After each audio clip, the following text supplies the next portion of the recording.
वीरम अनंत वर्णान दंसन सारम भोक्ष्यामि नियम सारम केवली श्रुत केवली भणिदम नम करो अनंत उत्कृष्ट दर्शन ज्ञानमय जिन वीर को कहूँ नियम सार सु केवली श्रुत केवली पर कथित को। श्री नियम सारजी नामक परम आध्यात्मिक ग्रंथ स्वाध्याय हेतु में विराजमान है। आज से 2000 वर्ष पहले इस महान पवित्र ग्रंथ की रचना आचार्य श्री कुंद देव द्वारा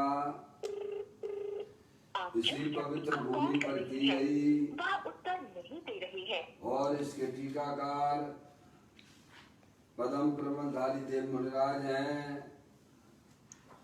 ग्रंथ का नाम श्री नियम सारजी है और इसके टीकाकार पदम प्रबंधधारी देव हैं। नियम सार यानी नियम से करने योग्य कार्य अपनी आत्मा में सम्यक दर्शन, सम्यक ज्ञान, सम्यक चारित्र रूपी निर्मल पर्याय, पवित्र पर्याय, मोक्ष मार्ग रूपी पर्याय को प्रकट करना है, क्योंकि वह पर्याय स्वयं ही सुख स्वरूप है और अनंत सुख का कारण भी है। अनादि काल से हमारे आपके आत्मा में पर को अपना जानने वाली, पर को अपना मानने वाली, पर के साथ संबंध रखने वाली ऐसी मोराग देश रूपी मलिन पर्याय, अपवित्र रूप पर्याय प्रकट है, जो स्वयं दुख स्वरूप है और अनंत दुख का कारण भी है। ऐसी मोराग देश रूपी मलिन पर्याय का अपनी आत्मा में से उस पर्याय का अभाव करना है और सम्यक दर्शन ज्ञान चारित्र वाली निर्मल पर्याय, पवित्र पर्याय, मोक्ष महारूपी पर्याय को प्रकट करना है। ऐसे कार्य की प्राप्ति जिनवाणी माता के द्वारा कोविड-19 को बढ़ने से अपने आत्मा के स्वरूप को पहचानना, अपनी जो आत्म वस्तु है वह परद्रव, प्रभाव और पर्याय से भी भिन्न एकमात्र अखंड ज्ञान ज्योति स्वरूप है। ऐसे ज्ञायक प्रभु परमात्मा का माँ जनवाणी माता के द्वारा परिचय करके तत्पश्चात शरीर रागादिक ये सब कर्मकृत वस्तुएं हैं, इनका हमारे आत्मा के साथ में किसी भी प्रकार का कोई संबंध नहीं है। इस प्रकार सम्यक विज्ञान पूर्वक शरीर रागादि की रुचि छोड़कर अंदर में जो अखंड ज्ञान ज्योति स्वरूप भगवान आत्मा है उसमें ही अपनापन स्थापित करना जानना और उसमें ही अपनी वर्तमान पर्याय को मग्न कराना, उसे ही भगवान ने धर्म कहा है। उसकी चर्चा आचार्य भगवंतों ने एक एक गाथा, उसकी टीका और कलशों के माध्यम से हमें अपने आत्मा के स्वरूप को यहाँ पर समझाया है। देखिएगा, यह परम आध्यात्मिक ग्रंथ है जिसका नाम श्री नियम सार जी है। इसके 7वें अधिकार की चर्चा हम और आप यहाँ स्वाध्याय हेतु कर रहे हैं, जिसका नाम है शुद्ध निश्चय प्राश्चित अधिकार, जिसके अंतर्गत 121वें नंबर की गाथा अपन यहाँ प्रारंभ करते हैं। उसका पाठ करते हुए आचार्य भगवंतों ने, मुनिराजों ने जो गाथा और टीका में भाव लिखे हैं, उनको हमें समझने का प्रयत्न करना चाहिए। गाथा का पाठ करता हूँ। जो जीव स्थिर भाव तज कर तनादिक पर द्रव में करे आत्म ध्यान कायो सर्ग होता है उसे। आचार्य भगवान यहाँ पर काय उत्सर्ग का स्वरूप बताते हैं। काय उत्सर्ग किसे कहना? जो जीव शरीर आदि परद्रव्यों में एकत्व बुद्धि, ममत्व बुद्धि,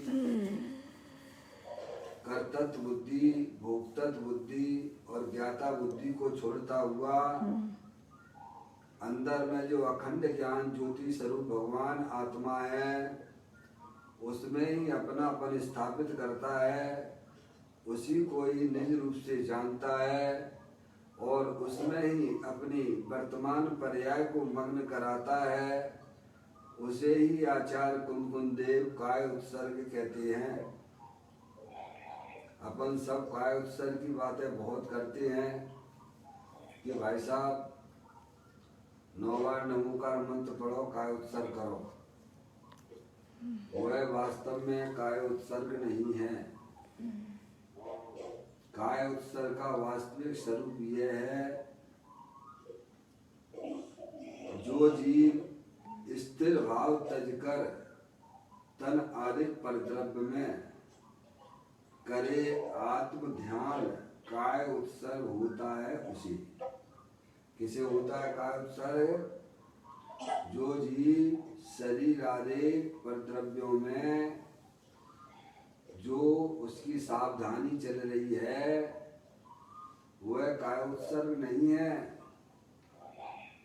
जो अपने आत्मा में सावधान है, जो अपने परिणामों को अंदर में जो अखंड ज्ञान ज्योति स्वरूप भगवान आत्मा है, उसमें अपने परिणामों को लगाता है, परद्रव्य प्रभाव से के प्रति होने वाले रागादिक परिणामों को छोड़ता है और अपने गायक प्रभु परमात्मा में अपने उपयोग को स्थिर करता है।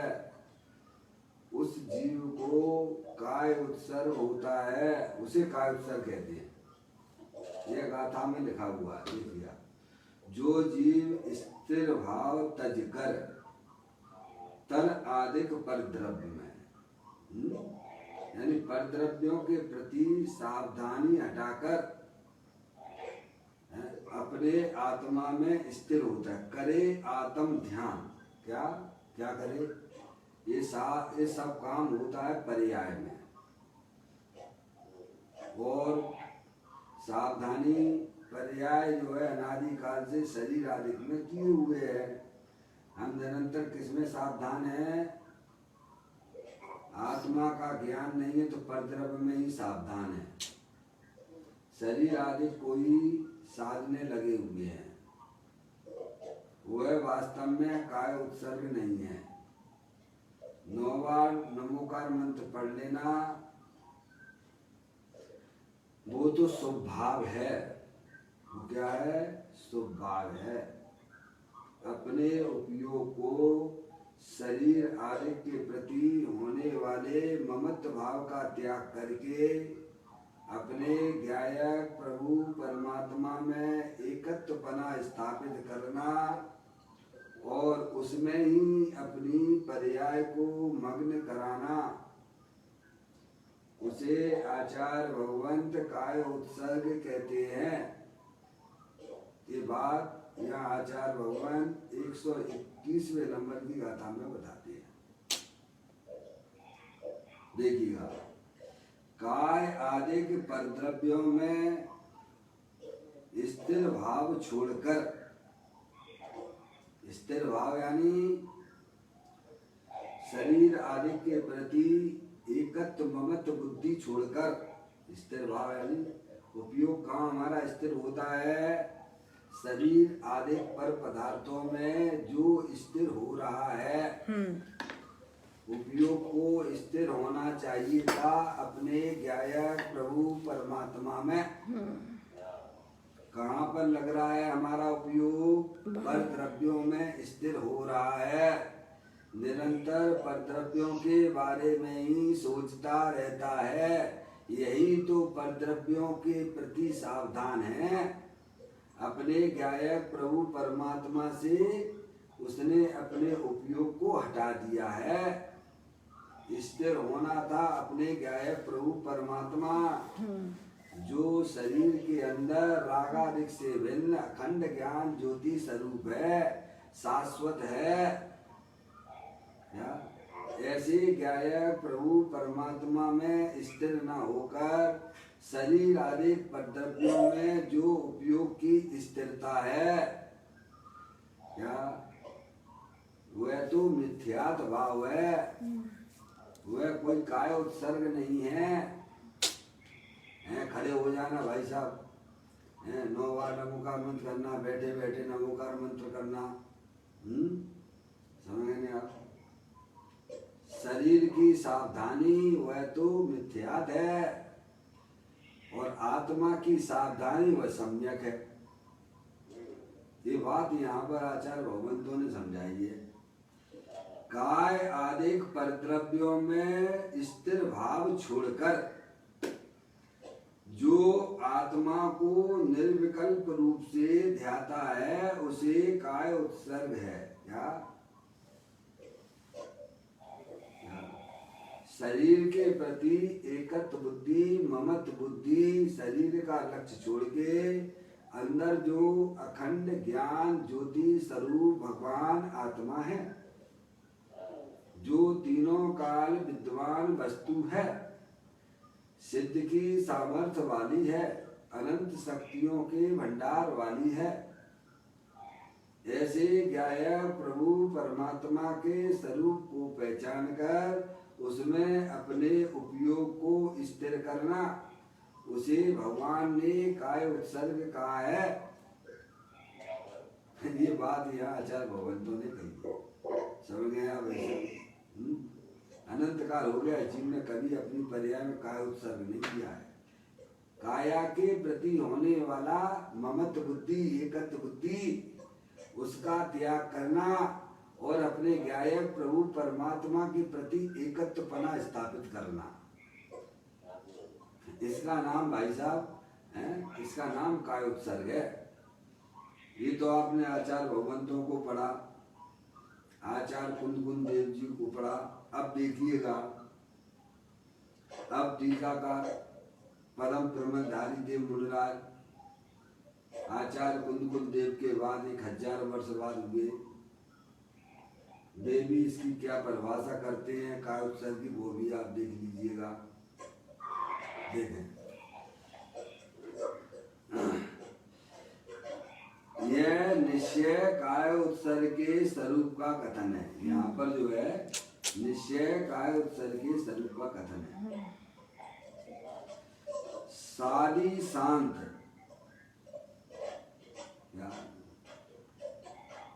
सादी शांत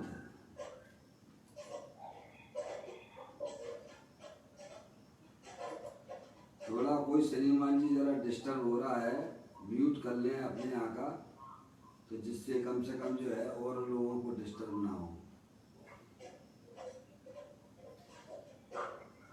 सादी शांत, सादी का मतलब होता है जिसका प्रारंभ है, और शांत का मतलब होता है जिसका अंत है, उसको बोलते हैं सादी शांत। सादी शांत मूर्त विजाति विभाव व्यंजन पर्यायात्मक अपना आकार वह काया है। ये काया है ना, ये शरीर है ना, सादी शांत है, मूर्त है। सादी का मतलब क्या है? आदि सहित, उसका मतलब सादी। और शांत का मतलब क्या? अंत सहित है ना, इसको बोलते हैं सादी शांत। मूर्त, ये शरीर है ना, अनंत पुद्गल परमाणुओं का पिंड है, तो कहते हैं सादी शांत मूर्त। ये देखें, इनके फोन कर रहे हैं।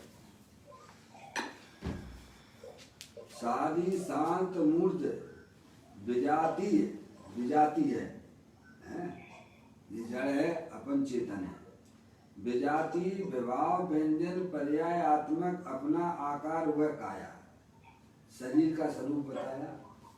शरीर जो है, शरीर का है सादी शांत है, मूर्त है, और ये अपने आत्मा के स्वभाव से विपरीत है।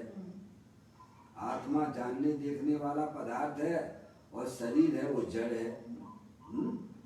तो कहते हैं सादी शांत मूर्त विजाति विभाव व्यंजन पर्यायात्मक अपना आकार वह काया। आदि शब्द के से क्षेत्र गृह कनक रमणी आदि इन सब में स्थिर भाव, स्थिर भाव का मतलब सनातन भाव छोड़कर काय आदि स्थिर हैं, ऐसा भाव छोड़कर नित्य रमणी। क्या बताया? सबसे पहले पदम प्रबलदाई जी मुनराज ने ये शरीर का स्वरूप बताया कि शरीर जो है इसका सादी शांत स्वरूप है। नया संयोग हुआ है ना, ऐसा नहीं, ये शरीर का आपको नया संयोग हुआ है ना, पहले नहीं था ना, तो शादी है, और ये इसका अंत भी है, समझ ना। और कैसा है? विजाति है। तुम चेतने सर भगवान आत्मा हो, ये जानने देखने की शक्ति से रहित है। इसको इसने काया काया। और आदि शब्द से शादी आदि आदि दिया ना, स्थिर आदि भाव दिया है ना यहाँ पर। काय आदि शब्द दिया ना मूल गाथा में। तन आदि दिया ना, तन आदि यानी काय आदि। आदि में शब्द में क्षेत्र गिरह कनक रमणी आदि इन सब में स्थिर भाव यानी सनातन भाव छोड़कर अनादि काल से आत्मा शरीर के प्रति सावधान है। शरीर में एकत्व बुद्धि और ममत्व बुद्धि रखे हुए, उसको बोलते सनातन। ये कब से चला रहा है काम? अनादि काल से ये आत्मा शरीर के प्रति एकत्व बुद्धि स्थापित किए हुए है। समझ गए आप? तो कहते हैं इन सब में शरीर और शरीर से संबंधित जितने भी चेतन अचेतन पदार्थ हैं उनमें भी इसकी सावधानी चली आ रही है। समझ गए आप? तो इन सब में स्थिर भाव सनातन भाव छोड़कर यानी काय आदि स्थिर हैं, ऐसे भाव छोड़कर यानी उनके प्रति एकत्व बुद्धि ममत्व बुद्धि छोड़कर इसके तन आदि पदार्थों के प्रति नित्य रमणीय निरंजन निज कारण परमात्मा को व्यवहार क्रिया कांड आडंबर संबंधी विविध विकल्प जाल कोलाहल रहित सहज परम योग के बल से जो सहज तपस्सरण आदि तपश्चरण रूपी क्षीर सागर का चंद्र सहज तप रूपी क्षीर सागर को उछलाने में चंद्र समान ऐसा जो जीव नित्य ध्याता है। बहुत बड़ा विशेषण दे दिया। कहते हैं नित्य रमणी, नित्य यानी हमेशा रहने वाला अपनी चैतन्य वस्तु। निरंजन, निरंजन यानी जिसमें किसी प्रकार का अंजन नहीं है, मलिनता नहीं है, ऐसा अपना निरंजन निज कारण परमात्मा को है व्यवहार क्रिया कांड आडंबर संबंधी, देखो शरीर आदि की क्रियाओं को यहाँ पर आडंबर शब्द से उपयोग किया गया है। पदम प्रबंधाई जो मुल्लाज ने यहाँ लिखा है, नित्य रमणी निरंजन निज कारण परमात्मा को व्यवहार क्रिया कांड आडंबर संबंधी विविध विकल्प रूप कोलाहल, शरीर आदि की क्रिया को यहाँ पर आडंबर दिया गया है और अंदर में होने वाले जो रागादिक परिणाम हैं उनको यहाँ पर कोलाहल कहा गया है। दोनों बातों को यहाँ समझने की बात है। अब यहाँ जब गुरुदेव श्री कहते हैं ये क्रिया कांड है तो लोगों को बड़ा तकलीफ होती है, आप क्रिया कांड मत कहो, क्या कहेंगे? तो आप ग्रंथ पढ़ो तो ग्रंथ समझो में आप पढ़ोगे। आचार्य भगवंतों ने खुद शब्द का उपयोग किया है इसमें, है नहीं? गुरुदेव श्री ने तो वही भाषा बोली है जो आचार्य भगवंतों ने मुनिराजों ने ग्रंथों में लिखा है। शरीर आदि क्रिया को क्रिया कांड कहा है और अंदर में होने वाले रागादिक विकल्प रूप कोलाहल लिखा ना। दो बातें नहीं उन्होंने, एक तो बताया आत्मा का स्वरूप बताया, नित्य रमणीय निरंजन निज कारण परमात्मा को व्यवहार क्रिया कांड आडंबर संबंधी विविध विकल्प रूप कोलाहल रहित, शरीर की क्रिया को क्रिया कांड कहा और अंदर में होने वाले रागादिक परिणामों को कोलाहल कहा और छोड़कर रहित होकर का रहित सहज परम योग के बल से, कहा कि अंदर जो अपना अखंड ज्ञान ज्योति स्वरूप भगवान आत्मा है उसमें अपने उपयोग को जोड़कर उसको योग, कल अपन ने पढ़ा था योग किसे कहना, योग किसे कहना कि जो अपने वर्तमान उपयोग को अंदर में जो अखंड ज्ञान ज्योति स्वरूप भगवान आत्मा है उसमें अपने उपयोग को जोड़ता है। योग यानी जोड़ता है, किसमें जोड़ता है कि अंदर जो अखंड ज्ञान ज्योति स्वरूप भगवान आत्मा है, शाश्वत है, अरूपी है, अनंत शक्तियों के भंडार वाला है, ऐसे ज्ञायक प्रभु परमात्मा में अपने उपयोग को जोड़ना उसका नाम योगी है। भगवान देखो तो ग्रंथों में सब लिखा पड़ी है, हम अपने उपयोग को कहाँ जोड़े हुए बैठे हुए हैं, और से धर्म माने बैठे हुए हैं। निरंतर अपने उपयोग को शरीर आदि पर पदार्थों में जो उपयोग को जोड़ना है वह वास्तव में योगी नहीं है, वह तो संसारी जीव है। योगी उसे कहना जो अपने उपयोग को शरीर आदि पर पदार्थों के प्रति होने वाले एकत्व भाव को भी छोड़ता हुआ अंदर में जो अखंड ज्ञान ज्योति स्वरूप भगवान आत्मा है उसमें अपने उपयोग को जोड़ता है, उसे भगवान योगी कहते हैं। ये लिखा हुआ है चुल्लक महाराज जी, ऐसी बात है। देखो पदम प्रबंधाई देव मुन्ना जी टीका में लिखते हैं, कहते हैं नित्य रमणीय निरंजन निज कारण परमात्मा को व्यवहार क्रिया कांड आडंबर संबंधी विविध विकल्प रूप कोलाहल रहित सहज परम योग के बल से जो सहज तपश्चरण रूपी क्षीर सागर का चंद्र सहज तप रूपी क्षीर सागर को उछालने में चंद्र समान ऐसा जो जीव नित्य ध्याता है, उस सहज वैराग रूपी महल के शिखर के शिखामणि को, उस परम सहज वैरागवंत जीव को वास्तव में निश्चय काय उत्सर्ग होता है। ये बात पदम प्रबंधारी देव मुनिराज ने भी उसकी टीका लिखते हुए आचार्य भगवंतों की बात यहाँ लिखी, वस्तु स्वरूप बताया। समझ, सभी ज्ञानी एक ही बात करते हैं। अब देखिए बात, इसके बाद पूज्य गुरुदेव श्री तीन ज्ञानी आपके पास में हैं। आचार्य कुलकुल देव आए, पदम प्रमलधारी देव मुनिराज टीकाकार भी आए, उन्होंने भी आपको समझाया काक्षर का क्या स्वरूप है। और अगर जो है फिर पूज्य गुरुदेव श्री उसका खुलासा करते हैं। 3 लोग हैं यहाँ पर। समझ में आया भैया? हमें अपनी गलती समझ में आना चाहिए। समझ में आया? गलती को छोड़ देना। हाँ, वही तो मैं कह रहा हूँ। देखिए उन्हें अपन से क्या लेना देना बताओ? ये तो हमारे हित की बात करते हैं। तुम्हें अपनी आत्मा में होने वाले दुखों का अभाव करना हो, तुम्हें जन्म मरण का अभाव करना हो, हैं? वे तो हमें ऊपर बड़ा कृपा कर रहे हैं। अपना स्वयं नुकसान करके हमें आपको बता रहे हैं। ये क्या पढ़ी है उन्हें बताइए। उनके अंदर में राग विद्वान था तो इस कारण से ये ग्रंथ भी लिख गए। और भाई साहब हमें ये बातें पढ़ने को सुनने को मिल रही हैं। हमें उनके प्रति बहुमान आना चाहिए। अनादि काल से भटके हुए जीव हैं हम। कीड़े मकोड़े बनते बनते मनुष्य पर्याय में आयो भैया। हैं कहाँ थे पहले? इससे पहले बताओ। और फिर इतरा रहे हो मैं चोला गली सकड़ी। कितने दिन की है भगवान ये तो बताओ। तुम आत्मा हो, जानने देखने वाले आत्मा हो, अनंत शक्तियों के भंडार वाले हो। आत्मा थे, आत्मा हो और आत्मा ही रहोगे। यहाँ आके थोड़ा पर्याय में जागृति लाओ।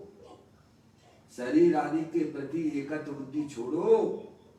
अंदर में जो अखंड ज्ञान ज्योति स्वरूप भगवान आत्मा है, ज्ञानेश्वर है, अनंत शक्तियों के भंडार वाला है, ऐसे प्रभु का परिचय करो तो पर्याय में होने वाले समस्त दुख का अभाव हो जाएगा। 24 घंटा पंच इंद्रिय के विषयों के चक्कर लगा रहे हो, वो तो संसार मार्ग है। अब देखिएगा इसी बात को पूज्य गुरुदेव श्री बढ़िया सुंदर तरीके से उन गाथाओं और टीका का खुलासा करते हैं। अभी भी समझ में नहीं आई हो तो गुरुदेव श्री समझाने के लिए बैठे हुए हैं, वो अभी देख लीजिएगा। चलिए आज मैं जूम पे इसको खोल नहीं पा रहा हूँ पुस्तक को। कल आपको यहाँ जूम पे भी पढ़ने को मिलेगी। आज उसमें वो भाग यहाँ नहीं था, कल मैं खोलूंगा। देखिएगा यहाँ कहते हैं, यहाँ शरीर आदि परद्रव्यों में अपनापन छुड़ाकर निज आत्मा में निर्विकल्पने अपनत्व स्थापित करने की प्रेरणा दी जा रही है। पूज्य गुरुदेव श्री गाथा और टीका को खोलते हुए उसके रहस्य को और स्पष्ट करते हुए बताते हैं। यहाँ यानी इस गाथा में और टीका में शरीर आदि परद्रव्यों में अपनापन छुड़ाकर, किसमें से अपनापन छुड़ाने की बात करते हैं? जो अपनी नहीं है उसमें से अपनापन छोड़ दीजिए, जो अपनी है उसमें अपनापन स्थापित कीजिए। ये तो न्याय की बात है ना भगवान। है परद्रव्य को अपना जानना मानना हुआ तो 1 नंबर का चोर है। अपनी चैतन्य वस्तु को छोड़कर परद्रव्य को, जो शरीर आदि परद्रव्य हैं, तुम तो अमूर्तिक भगवान आत्मा हो, जानने देखने वाली चैतन्य वस्तु हो। हैं शरीर आदि को अपना मानना वह चोर है। अरे भाई चोर को तो सजा मिलती है ना। लौकिक में भी चोर को सजा मिलती है कि नहीं मिलती है? जेल में जाता है। हमारा आपका आत्मा ये 4 गति 84 लाख योनियों की जेल में घूम रहा है। समझ में है भगवान? चोरी कर रहा है। क्या चोरी कर रहा है? कि शरीर को अपना माने बैठा हुआ है। क्या भाई साहब? शरीर को अपना माने हुए बैठा हुआ है। यही तो सबसे बड़ी चोरी है। प्रभु इस चोरी हम कैसे छोड़ें? तो भगवान कहते वस्तु स्वरूप का सच्चा ज्ञान कर लीजिए। आत्मा के स्वरूप को जानो और शरीर की वास्तविकता को जानो तो वह चोरी आपकी छूट जाएगी। और क्या है? तो कहते हैं गुरुदेव श्री यहाँ पर समझाते हैं, यहाँ शरीर आदि शब्द दिया है। शरीर और शरीर से संबंधित जितने भी चेतन अचेतन पदार्थ हैं, चेतन में स्त्री मेरी है, लड़का मेरा है, लड़की मेरी है? उनके प्रति होने वाला एकत्व बुद्धि, ममत्व बुद्धि, राग जो हो रहा है? ये सजा है भाई साहब, सजा मिलेगी इसकी। तो क्यों नहीं मिलेगी? यहाँ देखो, भगवान कोई करता धरता नहीं, भगवान तो मार्ग बताने वाले हैं। आचार्य भगवंत हैं, मुनराज हैं, अरिहंत परमात्मा है। एक तरफ दूसरे तरफ का कोई करने धरने वाला नहीं है। ये अनादि अनंत सत्य है, समझ में आप? तुम सोचे बैठे हुए भगवान हमारी नैया पार कर देंगे, भगवान बिल्कुल नहीं करेंगे। भगवान का ही यह संदेशा है। भगवान तो मार्ग बताने वाले हैं। तुम उस मार्ग को अपने जीवन में उतारोगे तो तुम्हारा काम हो जाएगा। भगवान में कहीं कोई दिक्कत वाली बात नहीं है। अब गलत समझ के बैठ गए हो तो इसमें कोई जिनवाणी का तो कोई वो है नहीं है। जिनवाणी तो ये कह रही है, देखो हम पढ़ते हैं क्या बताते हैं।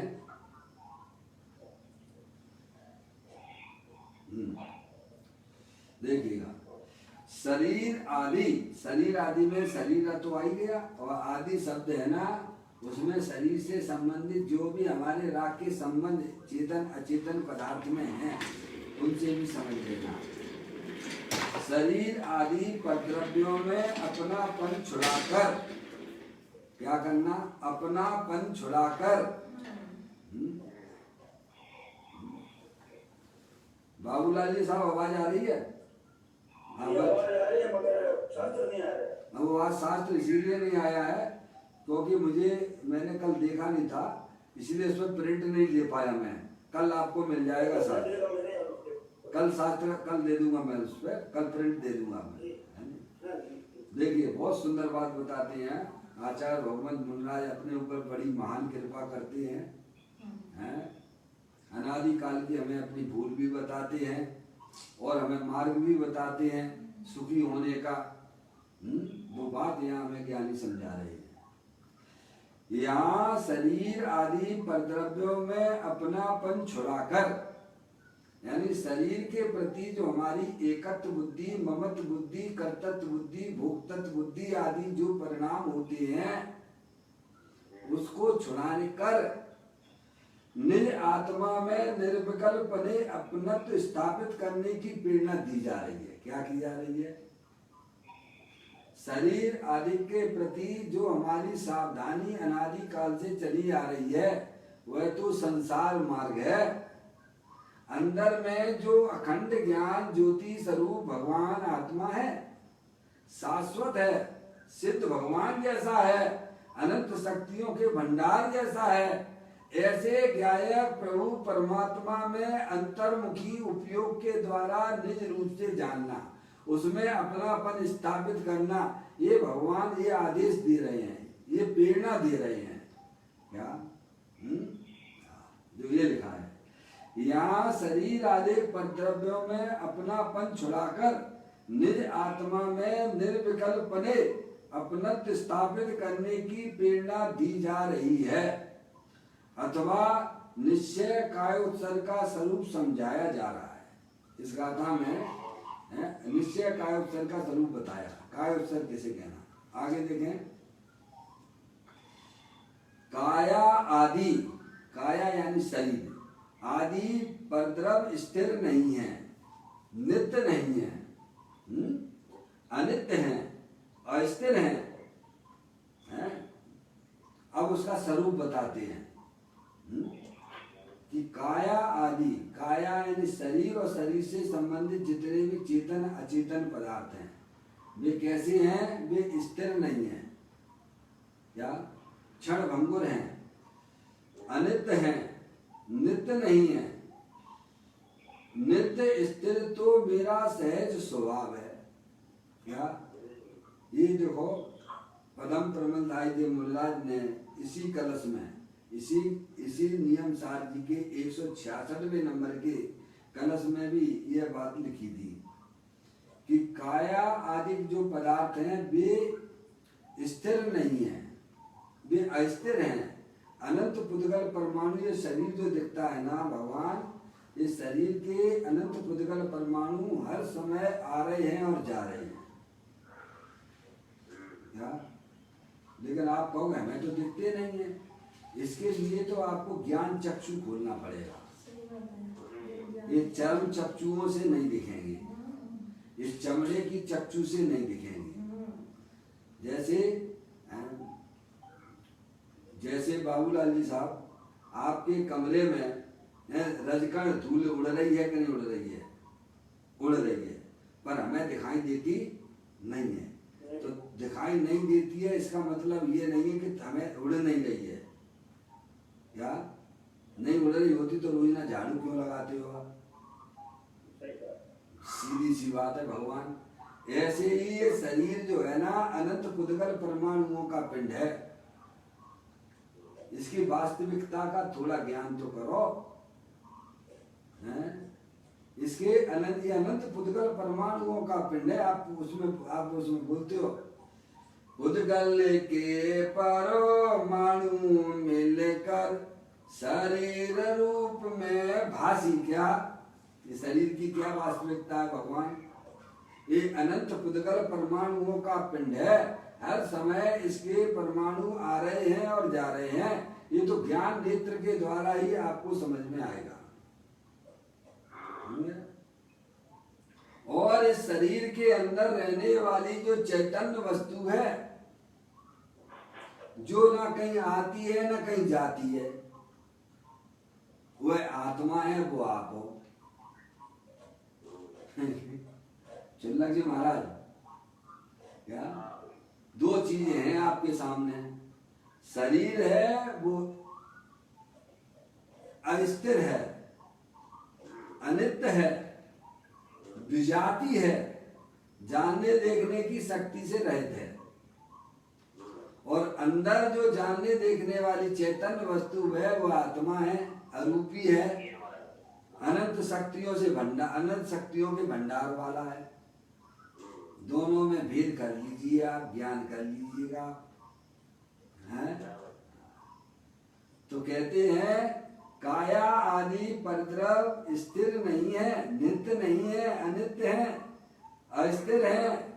नित्य स्थिर तो मेरा सहज स्वभाव है, ऐसा समझकर। अच्छा साहब ज्ञान कर लिया तो अब क्या करना? अरे भाई साहब पहले तो ज्ञान ही करोगे ना भगवान। विद जानते दोष गुणन को कैसे तजिए रहिए। जब तक तुम्हें ज्ञान ही नहीं होगा हैं तो तुम कैसे वहां से हटोगे और कहाँ पे लगोगे?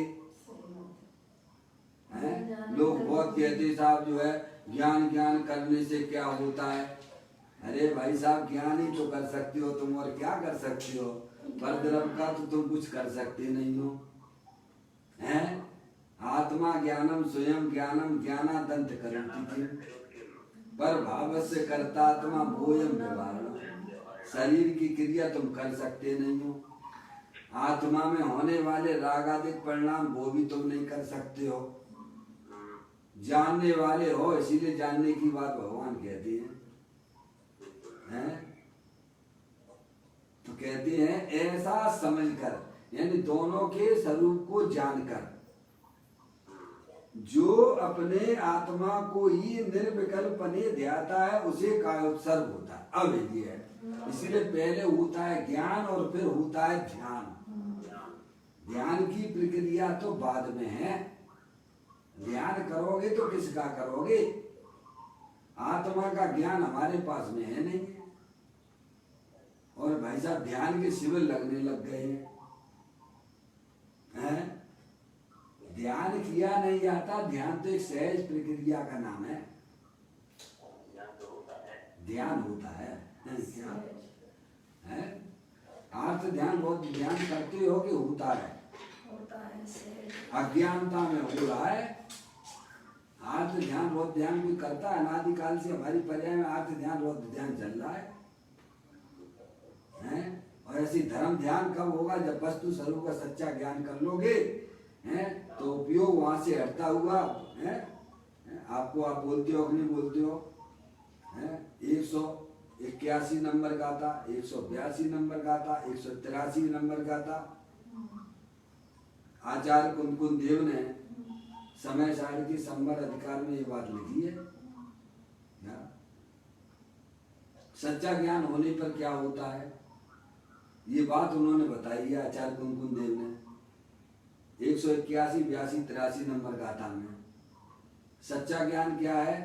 उपयोग में उपयोग को उपयोग नहीं क्रोध आदि में है, क्रोध क्रोध विषय निश्चय, क्रोध नहीं उपयोग में, उपयोग है नहीं अष्टविध कर्म अवरुण कर्म में, एक कर्म अरुण कर्म भी कुछ है नहीं उपयोग में।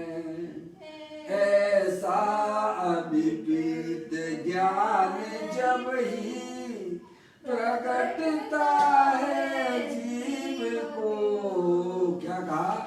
ऐसा अविपरीत यानी सच्चा ज्ञान। अविपरीत का मतलब क्या?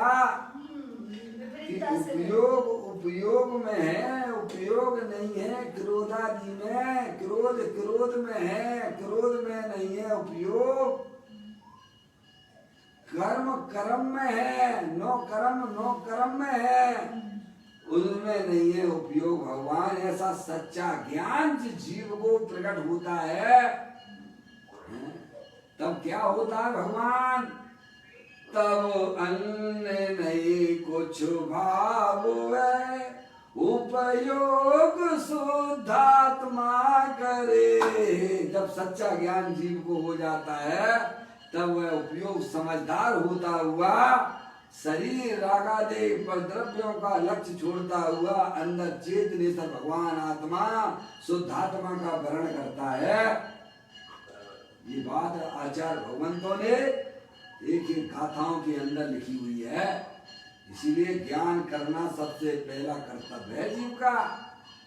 सच्चा ज्ञान नहीं करोगे भाई साहब, सामने पड़ी हुई है रस्सी और हम देख रहे हो उसे सर्प देख रहे हो, तो बोलो यहाँ पर तुम्हारे हृदय में, तुम्हारी आत्मा की पर्याय में कौन सी पर्याय आएगी?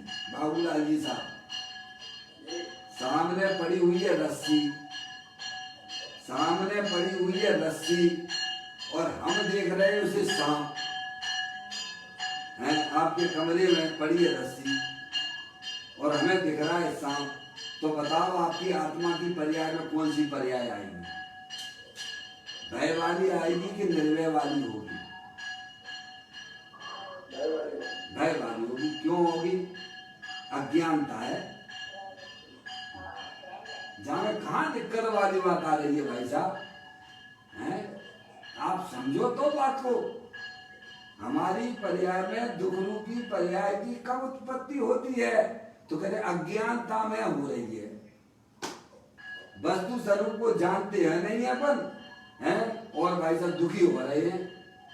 ये शरीर मेरा है, ये स्त्री मेरा है, लड़का लड़की मेरा है, दुकान मेरी है।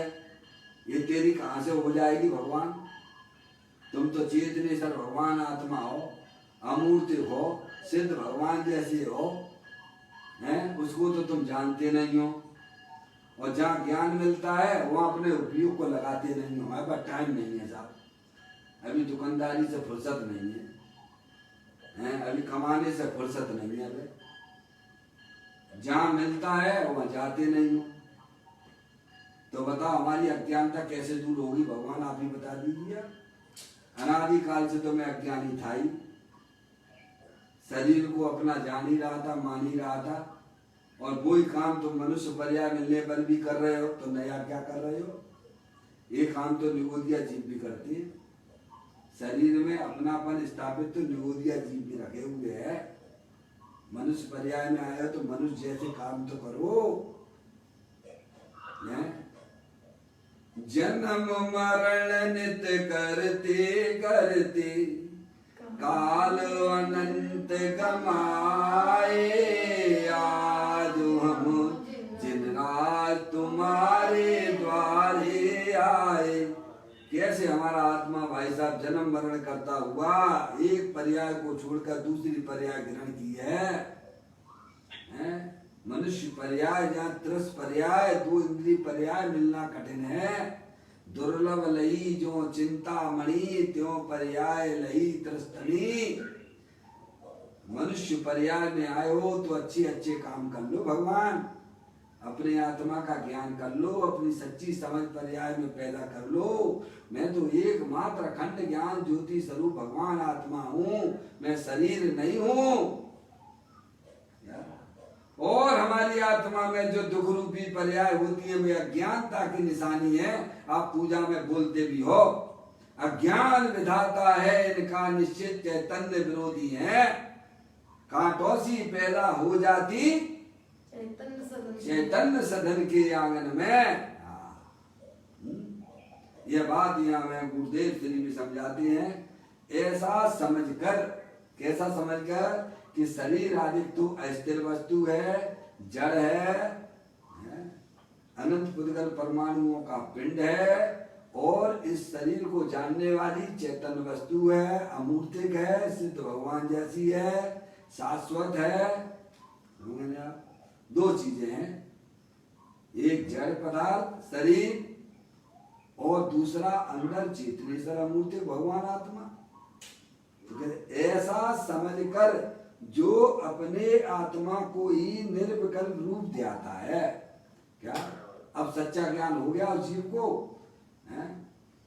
तब वह क्यों फालतू में, जब आपको मालूम पड़ गया कि भाई साहब इस रेत में से तेल नहीं निकलेगा तो आप क्या करते हो बताओ? कितना पुरुषार्थ करोगे आप रेत में से तेल निकालने का? बिल्कुल भी नहीं करोगे। ऐसे ही सच्चे ज्ञान हो जाने पर जब यह मालूम पड़ गया है कि भाई साहब ये शरीर कर्म की उदय जनित अवस्थाएं हैं, इसमें मेरा कुछ भी चलता नहीं है, इसीलिए ज्ञानी जीव उसके प्रति अपनी दर्शन ज्ञान चारित्र वीर को वहां से वापस कर देते हैं वेद ज्ञान के द्वारा। वेद ज्ञान जितने भी सिद्ध परमात्मा आज सिद्धालय में विराजमान हैं, वे सब वेद विज्ञान के प्रताप का ही कारण समझना। और जितने भी होंगे, जितने भी सिद्ध परमात्मा पर्याय में होंगे, सब वेद ज्ञान के प्रताप से ही होंगे।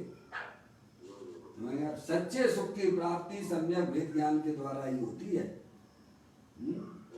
इसीलिए कहते हैं ऐसा समझकर जो अपने आत्मा को ही निर्विकल्प पने ध्याता है उसे काय उत्सर्ग होता है। यानी शरीर आदि पर पदार्थों की सावधानी छोड़कर अंदर में जो अखंड ज्ञान ज्योति स्वरूप भगवान आत्मा है उसमें जो अपनापन स्थापित करता है वही वास्तविक काय उत्सर्ग है। केवल मात्र उंगलियों से नमोकार मंत्र पढ़ लेना वो काय उत्सर्ग नहीं है। काया के प्रति होने वाले रागादिक परिणामों का त्याग करना, काया को अपना जानना मानना छोड़ना, काया से संबंधित जितने भी चेतन अचेतन पदार्थ हैं उनका हमारे आत्मा के साथ में किसी भी प्रकार का कोई संबंध नहीं है। ऐसा सच्चा ज्ञान करके उनके प्रति मोह राग देश से निवृत्त हो जाना और अंदर में जो अखंड ज्ञान ज्योति स्वरूप भगवान आत्मा है जो कि शाश्वत है, ऐसी चैतन्य वस्तु में अंतर्मुखी उपयोग के द्वारा उसमें अपनापन स्थापित करना।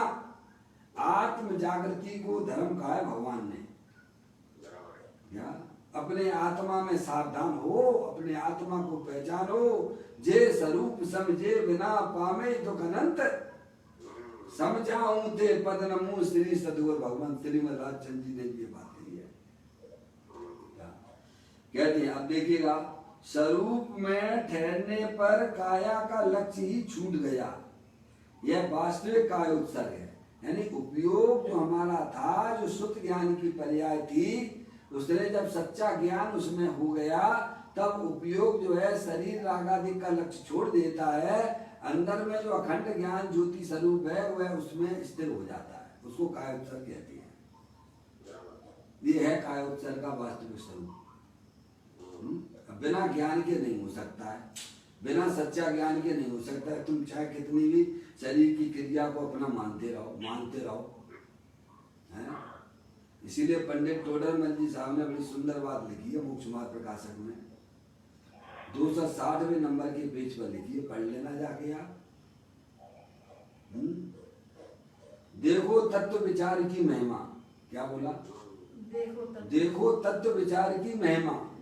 तत्व विचार के बिना देवादिक की प्रतीति भी करे, बहुत शास्त्रों का अध्ययन भी करे, व्रतादिक भी पाले, तपस्सरण भी करे, तो अभी वह सम्यक का अधिकारी नहीं होता है। और तत्व विचार वाला इन चारों के बिना भी सम्यक का अधिकारी हो जाता है। बोलो होता है कि नहीं होता? बताओ भगवान। देखो ना, त्रियंश गति के जीव देख लो आप, नरक गति में चले जाए, सम्य दृष्टि जीव हैं, वे सम्यक के अधिकारी हो जाते कि हो जाते। थोड़ा विचार करने की बात है, सिद्धांत को समझने की बात है। समझ में आया? तो कहते हैं स्वरूप में ठहरने को काया का लक्ष्य ही छूट गया। जहाँ सच्चा ज्ञान हुआ, भाई साहब मैं तो एकमात्र अखंड ज्ञान ज्योति स्वरूप हूँ, चेतनेश्वर हूँ, तो काया स्वरूप में ठहरने पर काया का लक्ष्य ही छूट गया। वही वास्तविक कायोत्सर्ग है, अर्थात स्वरूप में ठहरना।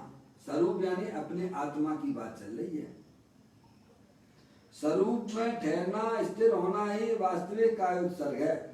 देखिए यहाँ काया के उत्सर्ग, उत्सर्ग का मतलब होता है त्याग। उत्सर्ग का मतलब क्या होता है? त्याग के साथ साथ क्षेत्र, घर आदि समस्त परद्रव के त्याग की बात भी सम्मिलित कर ली गई है।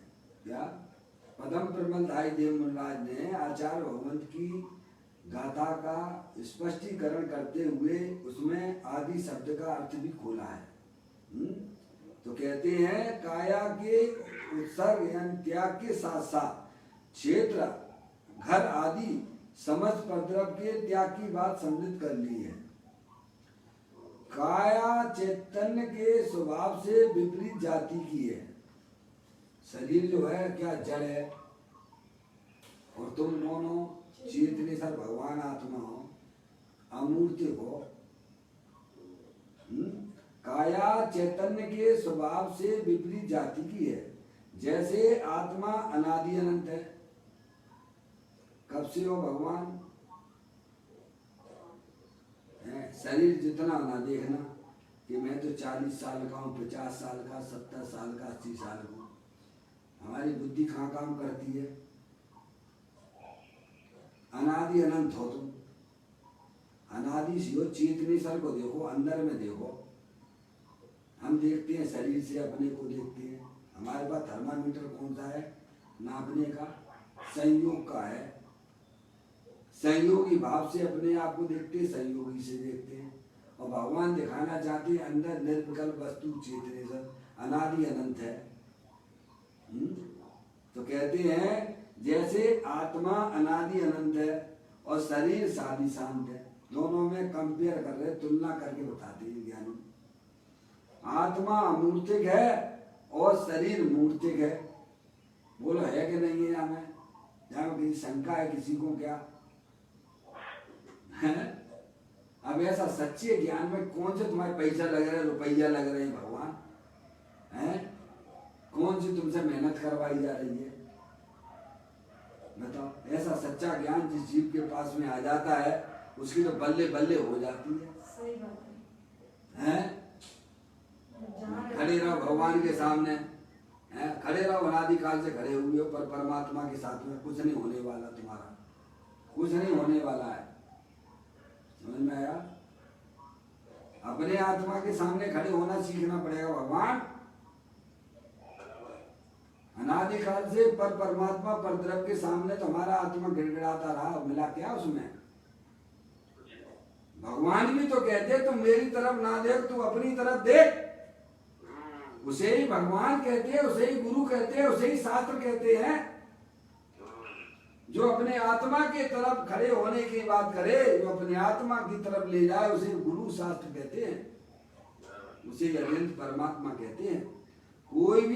कोई भी माता पिता अपने बच्चे को स्वाधीनता की शिक्षा देंगे कि पराधीनता की शिक्षा देंगे? पराधीनता की शिक्षा देते हैं क्या? स्वाधीनता की शिक्षा देते हैं। यही तो हमारे हरियंत परमात्मा है, साधु परमेष्ठी है, यही हमको शिक्षा दे रही है। जिनवाणी माता कह रही है। पूज्य गुरुदेव श्री ने 604 नंबर के बोल में यही कहा है, द्रव दृष्टि जिनेश्वर में पढ़ लेना आप जाके। अनादि काल से आत्मा के बिना गाड़ी चलाई है, अब राग के बिना गाड़ी चलाना सीखो। ये कौन सी गाड़ी है भगवान? क्या अनादि काल से आत्मा के बिना गाड़ी चलाई है, अब राग के बिना गाड़ी चलाना सीखो। ये कौन सी गाड़ी है? मोक्ष मार्ग की गाड़ी है। अपने शुद्धात्मा के ऊपर जाके बैठ जा। बैठने वाली पर्याय है, शुद्धात्मा द्रव्य है। अपने उपयोग को उठा के शुद्धात्मा के ऊपर जाके बैठो। अनादिकाल से शरीर के ऊपर बैठा हुआ है, वहां से उठाइए। भेद ज्ञान के द्वारा अपने गायक प्रभु परमात्मा का अवलंबन लीजिए। यह मोक्ष मार्ग की गाड़ी बढ़िया चलती, धनाधन चलती है ज्ञानियों की। कहते हैं काया चैतन्य के स्वभाव से विपरीत जाति की है। जैसे आत्मा अनादि अनंत है और शरीर सादी शांत है। तो सादी शांत यानी, सादी का मतलब प्रारंभ सहित, आदि यानी प्रारंभ, सा यानी सहित, और शांत का मतलब अंत सहित, सादी शांत हो गया। और आत्मा अनादि अनंत है। आ यानी नहीं, जिसका कोई प्रारंभ नहीं और जिसका कभी अंत नहीं। अनादि अनंत रहने वाले भगवान आत्मा हो है। भले तुम अपनी आत्मा को ना जानो, उससे कोई फर्क नहीं पड़ता है, पर तुम रहोगे तो अनादि अनंत ही। जान लोगे तो वर्तमान में ही बल्ले बल्ले हो जाएगी भगवान, आनंद ही आनंद हो जाएगा। क्योंकि भगवान आत्मा तो आनंद स्वरूप है, सुख शांति का भंडार वाला है, अनंत शक्तियों के भंडार वाला है। जो अपनी आत्मा को जानेगा उसकी पर्याय में बल्ले बल्ले हो जाएगी। नहीं रहना तो पड़ेगा, आत्मा ही बन के। ऐसा तो नहीं शरीर को अपना मानते चले आ रहे तो शरीर अपना हो जाएगा। अनादि काल से कितने शरीर छोड़ के आ रहे हो? बोलो भगवान, एक आदमी हमारा तुम्हारा हुआ हो तो बता दीजिए आप। फिर कौन सी आशा में बैठे हुए हो? इसलिए भगवान कहते शरीर के प्रति मोह छोड़ो, वास्तविक सच्चा ज्ञान करो कि तुम चेतनी सर भगवान आत्मा हो, अनादि अनंत रहने वाले हो, अमूर्तिक हो। हैं शरीर तो जो है क्षणभंगुर तत्व है, सादी शांत है। ऐसा सच्चा ज्ञान करके शरीर के प्रति एकत्र बुद्धि, मूल बुद्धि छोड़ो। अंदर में अखंड ज्ञान ज्योति स्वरूप भगवान आत्मा है, जो कि शाश्वत है, उसकी दृष्टि करो, तब धर्म की शुरुआत होती है। अंतर्मुखी हुए बिना, अपने आत्मा को स्वीकार किए बिना किसी की पर्याय में निराकुलता रूपी सुख की प्राप्ति नहीं होगी। चाहे कितना भी उठक पटक कर लीजिएगा, अनंत बार किया है और करना चाहते तो और कर लो। अगर तुम्हें सुखी होना है तो अपने भगवान आत्मा के स्वरूप को पहचानो और अपने उपयोग को गायक प्रभु परमात्मा का आश्रय दो। अंतर्मुखता से ही सब जीव सुखी हो सकते हैं, क्योंकि सुख का संबंध हमारी आत्मा के साथ में है, ना कि बाहरी पर पदार्थों के साथ में। कहते हैं दोनों के स्वरूप को बताया। आत्मा अनादि अनंत और शरीर सादी शांत है। आत्मा अमूर्तिक है और शरीर मूर्तिक है। आत्मा चैतन्य है, शरीर जड़मय है। आत्मा सहज ज्ञान स्वरूप है, शरीर विभाव व्यंजन पर्याय रूप जड़ आकार वाला है, आत्मा स्थिर है, शरीर अस्थिर है। इस प्रकार शरीर मेरे से अत्यंत भिन्न है। क्या भाई साहब, ऐसे शरीर का स्वरूप जान लिया, ऐसे ही अंदर में और दिख चले जाइए, थोड़ा अपने उपयोग को और अंदर थोड़ा ले जाओ। अपनी आत्मा में जो दुख रूपी पर्याय होती हैं, जो रागादिक परिणतियां होती हैं, वे भी क्षण भंगुर तत्व हैं, वे भी विजाति तत्व हैं, वे आत्मा नहीं है। वे ज्ञानी ये सच्चा ज्ञान करवाते हैं, घर बैठे आत्मा का आनंद लीजिए। अज्ञानी जी बाहर घूमते घूमते घूमते घूमते अनादिकाल से घूम रहा है, लेकिन कभी इसकी पर्याय में शांति प्राप्त ना हुई। भव वन में जीवर घूम चुका, कण कण को जीवर भर देखा, मृग समृग तृष्णा के पीछे मुझको न मिली सुख की रेखा। कैसे मिलेगी भगवान, जहाँ सुख भरा हुआ है वहां तो तुम जाते नहीं हो, और जहाँ हमारा किंचित भी सुख नहीं है वहीं पर अनादिकाल से खड़े हुए बैरमुखी बने। इस प्रकार ये चर्चा अभी आगे बढ़ेगी। यहाँ पर शरीर और आत्मा के वास्तविक स्वरूप को बताकर शरीर के प्रति एकत्व बुद्धि ममत्व बुद्धि छोड़कर अंदर में जो शाश्वत वस्तु अमूर्तिक भगवान आत्मा है, चेतनास्तर है, जो कि आप स्वयं हैं, ऐसे गहरे प्रभु परमात्मा को समझकर अपने उपयोग को अंतरोन्मुखी उपयोग के द्वारा अपने चैतन्य वस्तु को ग्रहण करना, उसे ही भगवान ने वास्तविक काय उपसर्ग कहा है। इस प्रकार आगे चर्चा भी बाकी है, कल अपन इस चर्चा को आगे बढ़ाएंगे। निज निधि निज में बताई, यह अनंत अनंत उपकार है, उसके लिए जिन वाणी माँ को वंदना सतबार, वंदना सतबार। 9 बार नमोकार मंत्र। ओम नमो अनंता।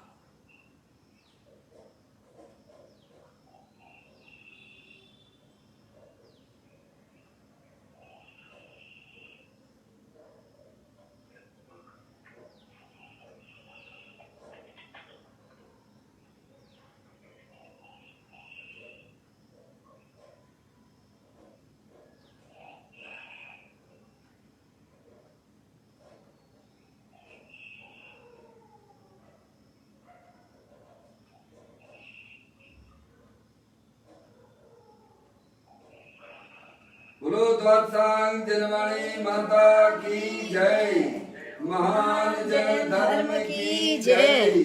सभी